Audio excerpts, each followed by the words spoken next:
लक्ष्मण कुंभार, सोमवारपेठ कराड, कुंभारवाडा या ठिकाणी दुर्गा मातेच्या मूर्ती आम्ही तयार करतो. आज नगरपालिकेनं आम्हाला नाना पार्कमध्ये जागा दिलेली आहे. त्या ठिकाणी आम्ही सर्व कुंभार समाज काम करत असतो गणपती दुर्गा उत्सवाचं. आज दुर्गा मूर्तीच्या साधारण 700 ते 800 मूर्ती इथं तयार झालेली आहेत. साधारण 1 फुटापासून ती 9 फुटापर्यंत मूर्ती तयार आहे तिथं आणि गिरायकांचा पण प्रतिसाद चांगला आहे. दरवर्षीप्रमाणे गिरायकांनी मूर्ती ठरवून सहकार्य केलेलं आहे.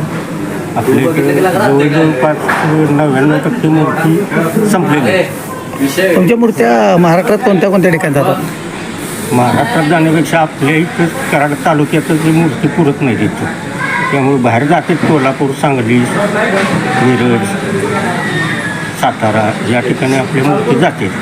किती वर्षापासून तुम्ही मूर्त्या बनवता? मूर्ती साधारण 35 वर्ष झालं.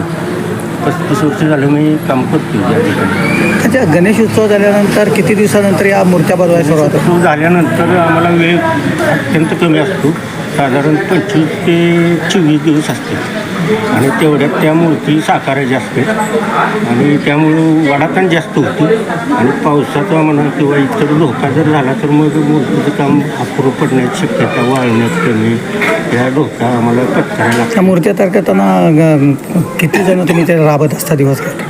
मूर्ती तयार करताना आम्ही सहकुटुंब म्हणजे साधारण आमच्या घरातली 5 ते 6 माणसं रेग्युलर काम करत असतात 15 ते 20 दिवस. तेव्हा ते उरकते कामाला. आणि या कामाला बाहेरची माणसं कोणी मिळत नाहीत जास्त, त्यामुळे स्वतःच करायला लागतं काम. आणि त्यामुळे या मूर्ती आम्हाला घरगुतीच करायला लागतात.